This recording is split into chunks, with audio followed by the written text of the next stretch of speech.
Hey, it's Jeremy, N7 RIP. You know, there's so many cool things out there right now in ham radio.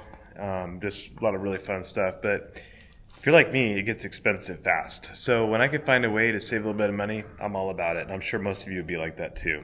So looking at ground spikes to put up my little dude, there's some really, really clever stuff out there. But man, I feel like I'm getting nickel and dimed everywhere I go. So I had to put something together. Here's my ground spike for my little dude 6. All right, so here it is. There's nothing really fancy about it. It's about an 1.5 inch piece of PVC and just a piece of rebar, and I sharpened the tip just a little bit. Put a couple hose clamps on there and just kind of wrapped it with a little bit of tape just to protect the edges so they don't cut into my bag. But that's it. I had everything except for the hose clamps, so this whole thing was about $7. So let's see how it works. Okay, well that went in there really well. The ground here is pretty soft. Those guys are there to keep it down. Can't believe they're not flying off. They probably think I'm crazy, and they're probably right. Anyways, I got my little dude 6 here, and you can see it just slips right in there. Perfect. So I'm gonna raise it up and just see how it works. All right, we got her all plugged in.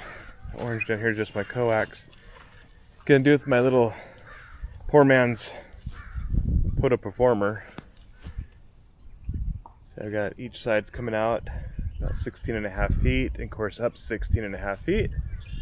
And little dude 6 is handling the load just fine. There's no major bending. Looks good. Let's see if we can get this park on the air. CQ Parks on the air. CQ Parks on the air. November 7, Romeo India Papa calling CQ Parks on the air and standing by.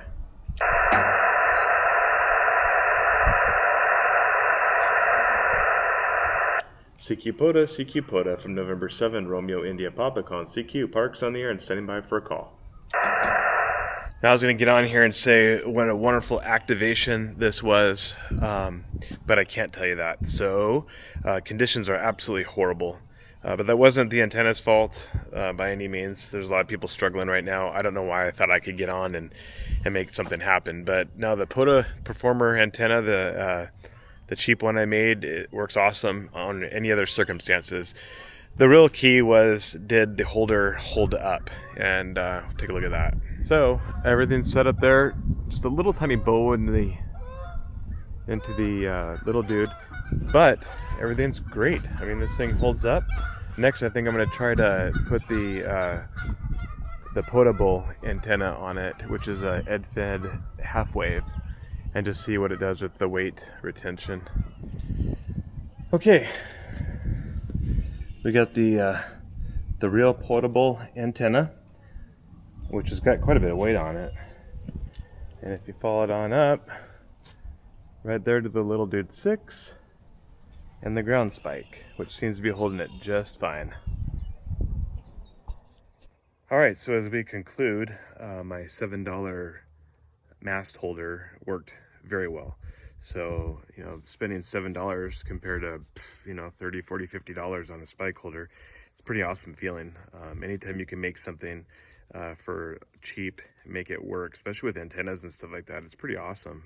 That's what's so fun about ham radio. You can make a lot of it yourself, and it's pretty rewarding, especially if you can make your own antenna and activate a park. That's pretty fulfilling. I've done that quite a few times. So anyways, I hope this helps, and it's pretty simple stuff. This is Jeremy, N7 RIP 73.